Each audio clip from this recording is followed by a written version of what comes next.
මාස 4යි දවස් 20ක් පිරුණු වගාවක් මේ තියෙන්නේ.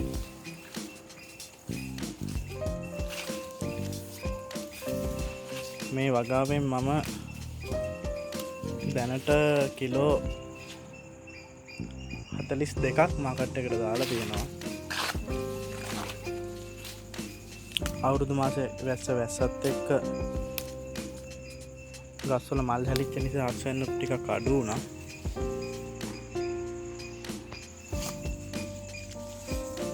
සාමාන්‍යයෙන් මේ එක ගහකින් කිලෝ 1කට වැඩි අස්වැන්නක් ගන්න පුළුවන්.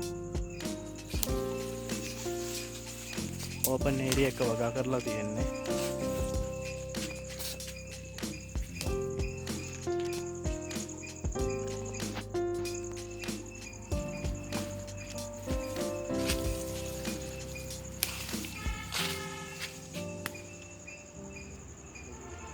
මෙන්න මේ ආකාරයට කඩලාලලා අදින්දින් ගහෙන් වෙන් වෙලා කැඩිලා යනවා.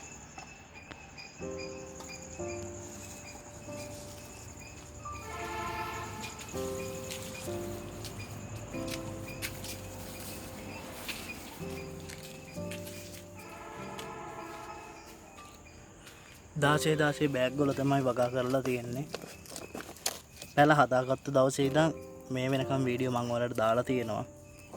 දාන්න ඕන පොහොර මොනවද, පැල අපි හදාගන්නේ කොහොමද කියලා. ඔයාලට channel එකට ගිහිල්ලා ඒක බලන්න පුළුවන්. මතක් කරලා channel එක subscribe කරලා තියාගන්න.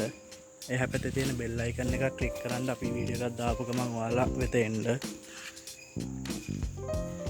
මේ තියෙන්නේ නැවතත් මල් අල්ලලා තියෙන්නේ ගස් වලට. වැස්සට මල් සේරම වගේ වැටුණා. සාමාන්‍යයෙන් ඔයාලා වගාවක් කරගෙන යද්දී උඩින් පොලිතින් එකක් වියදම වැඩි GI බට දාලා ගහනකොට උණ බට වගේ හිටවලා පොලිතින් එකක් දාගන්න තියෙනවා නම් මේ සාමාන්‍ය අවුරුදු දෙකමාරක් වගේ පවතිනවා. එතකොට වර්ෂාව ඇදහැළුණා කියලා ගස්වල අස්වැන්නක් අඩු වෙන්නේ නැහැ. සාමාන්‍යයෙන් මෙතන ගස් 500න් එකපාර දවස් 7කට සැරයක් තමයි මම අස්වැන්නු නෙලාන්නේ. එක වතාවකට කිලෝ 14ක් 15ක් අතර ප්‍රමාණයක් අස්වැන්නු නෙලා ගන්න පුළුවන්. ඉතින් මේ 16 බෑග් එක පැලේ හිටවන්න ඕන. මම හැම බෑග් එකම එක පැලේ හිටවලා තියෙන්නේ. මොකද ඔයාලට පේනවා මෙතන මේ ගහ යතු විහිතිලා ගහ ගොඩක් විශාලව මේ මාස 4යි දවස් 20ට හැදිලා තියෙනවා. ඉතින් මේ ගහක් අවුරුදු එකමාරක් අවුරුද්දේ මාස 2ක් විතර අපිට අස්වැන්න නෙලා ගන්න පුළුවන්. වාණිජ්‍ය වගේ වශයෙන් වගා කරනකොට සාමාන්‍යයෙන් අවුරුද්දේ මාස 2ක් අවුරුදු එකමාරක් විතර තමයි අපි වගාවක් තියාගන්න. ඊට පස්සේ මේ වගේ කොළ පොඩි වෙනවා, කරල් චූටි වෙනවා. ඉතින් මේ ගහේ මේ කොළ කහ පාටට හැරිලා තියෙන්නේ පොහොර මැදේ. වර්ෂාවත් එක්ක මම පොහොර මුකුත් දැම්මේ නැහැ. දැන් ඒ වර්ෂාව ඉවර නිසා පැල ටික පොහොර ටිකක් දාලා නඩත්තු කරලා ගන්න ඕන. මම ඔයාලට පොහොර දානකොටත් ඔයාලට වීඩියෝ එකක් ගේන්නම්. ඔයාලා ඒක බලන්න.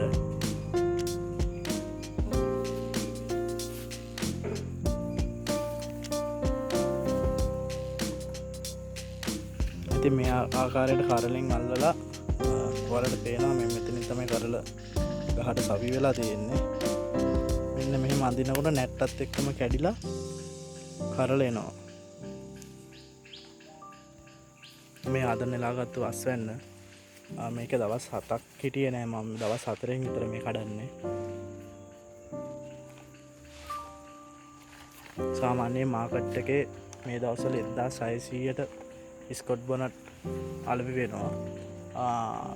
තොග වශයෙන් දෙනකොට 1400ට 1300ට අපිට කඩවල් වලට දාන්න පුළුවන්.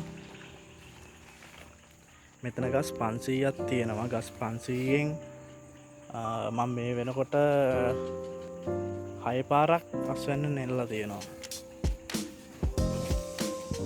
මම වියදම් කරපු ගාන මට දෙපාරක් කඩනකොට හම්බුණා. ඉතින් දැන් මේ ඉස්සරහට කඩන සේරම ලාභ. පොහොර වලට අරපුවාම ඉතුරු ගාන ලාභ වශයෙන් තියාගන්න පුළුවන්. ඔයාලා බින්දු ජල සම්පාදනයක් වගේ කරගෙන යනවා නම් ඔයාලට සාමාන්‍යයෙන් දවසට නඩත්තු කාලය යන්නේ විනාඩි 15ක් විතර.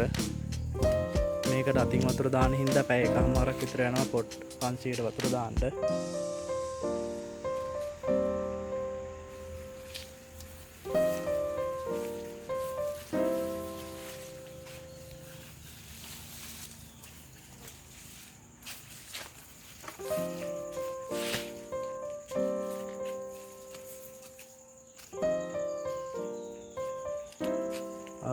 තව සති දෙකකින් විතර කඩන්ඩ කරල් හැදිලා තියෙනවා. වර්ෂාව නිසා තමයි කරල් අඩු වුනේ. ඉතින් මේ වගේ තනි ගහක් මේ වගේ විශාල අතු විහිදිලා යනවා. ඉතින් මෙතන ගස් දෙකක් හදන්න බෑ එක උරේ. මම ඔයාලට කියලා තියෙනවා ගස් දෙකක් හදන්න බැරි හේතු මොනවද ඒ නිසා එක ගහක් හිටවන්න කියලා. ඔයාලට මම කලින් වීඩියෝ බලන්න පුළුවන්. බලලා මේක සදාව ගැන ලොකු දැනුමක් ඔයාලට ගන්න පුළුවන්. රසායනික පොහොරත් එක්ක මේ වගාව අරන් ගියාට මම ඊළඟට කරගෙන යන්න ඉන්න වගාව සම්පූර්ණයෙන්ම කාබනිකව තමයි කරගෙන යන්න ඉන්නේ. මේ වගාවත් රසායනිකව කරගෙන යනවා කිව්වම මල් හැදෙද්දී K44 රසායනික පොහොර ස්ප්‍රේ කරන එක විතරයි කරන්නේ. කොම්පෝස්ට් සතියකට සැරයක් පොට් එකට දානවා යෝගට් කප් එකකින් දෙකක්.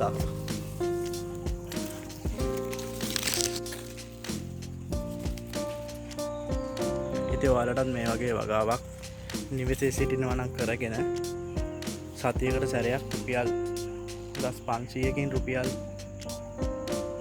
15000ක් විතර සතියකට හොයන්න පුළුවන්.